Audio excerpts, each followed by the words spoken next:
Bonjour, mon nom c'est Stéphane de la clinique Santé Guindon. Aujourd'hui, on va prendre un nouveau volet dans les vidéos qu'on va mettre sur le site. Et puis essentiellement, qu'est-ce qu'on va parler? On va parler de divers exercices de mobilité ou étirements ou exercices que vous pouvez faire à la maison. Donc aujourd'hui, le premier exercice qu'on aimerait vous parler, ce serait un exercice de squat. Mais tout d'abord, un exercice plus en termes de mobilité du squat. Donc, la première chose qu'on va enseigner pour ça, c'est la technique de comment de se parer à faire ça, comment avoir une base qui est stable. C'est-à-dire la base qui est stable, essentiellement, c'est les muscles du tronc qui doivent être prêts à supporter le squat. Fait que qu'est-ce qu'on peut faire pour ça, essentiellement, c'est qu'on peut se placer une main juste en haut du pubis, ici, comme ça. La deuxième main, on la place juste en haut des côtes, de cette façon-là.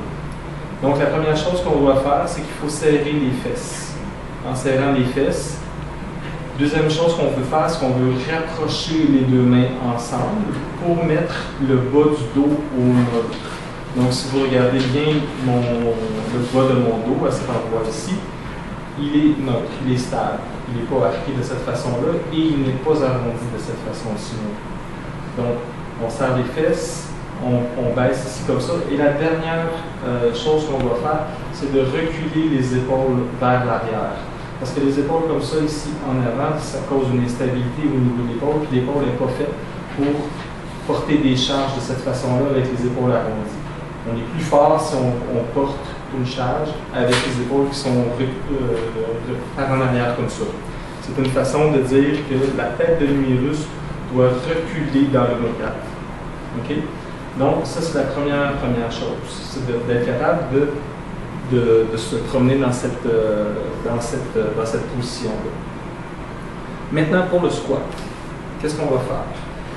Essentiellement, c'est que la première chose qu'on veut faire, c'est que avant de commencer, on veut être certain que les talons soient directement, ça soit une largeur d'épaule.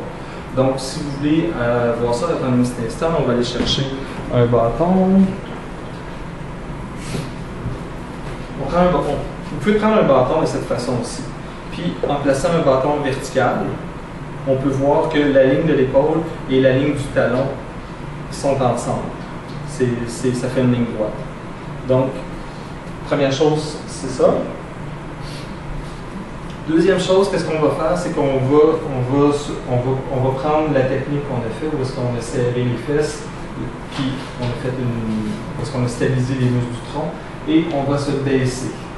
Baisser, baisser, baisser, baisser, baisser, et en gardant toujours les orteils droits en avant, et en poussant les genoux vers l'extérieur. Les genoux doivent être vraiment au-dessus des orteils. Je recommence ceci face à la caméra. Donc, la même chose, on se baisse, on se baisse, on se baisse, comme ça ici. Les genoux ne sont pas ici comme ça à l'intérieur. On pousse les genoux vers l'extérieur en gardant les pieds au sol. C'est normal qu'on veut créer de l'ouverture au niveau des hanches. Et la raison pour laquelle on veut créer une ouverture au niveau des hanches, c'est pour assurer plus de force encore qui vient du bassin et plus d'amplitude de mouvement au niveau du bassin. Okay?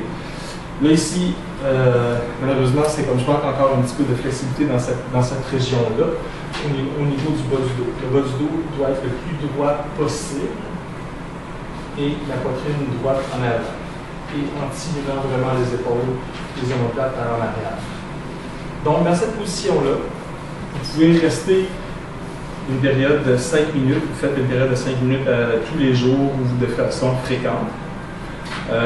Cet exercice est à éviter pour tous les gens qui ont des problèmes de détérioration au niveau des genoux, notamment des ménisques, ou une blessure aiguë au ménisque.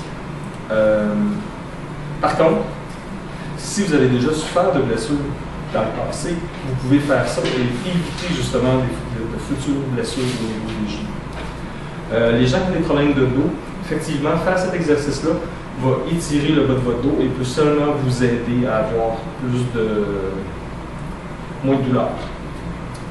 Donc, c'est ça. La position du squat, pour réviser, c'est les pieds largeur des épaules. On descend. On peut pousser. Si vous êtes incapable de descendre comme ça ici, qu'est-ce que vous pouvez simplement faire? C'est prendre vos coudes, les mettre à l'intérieur du talon et de baisser doucement vos fesses. On baisse doucement les fesses de cette façon-là et vous pouvez faire des répétitions. Donc ça va étirer les fesses, ça va étirer l'intérieur des cuisses, les adducteurs et ça va vous permettre de gagner votre mobilité. Une autre chose aussi qui peut être faite, tout simplement, c'est de vous mettre dos à un mur et de faire la même chose.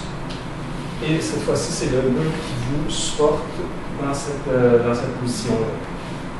Faites bien attention pour mettre les orteils droits en avant et de cette façon-là. Donc, c'est un exercice de mobilité qui va vous permettre d'être capable de faire des squats plus fonctionnels, plus forts et qui va vous aider dans la vie de tous les jours. Merci.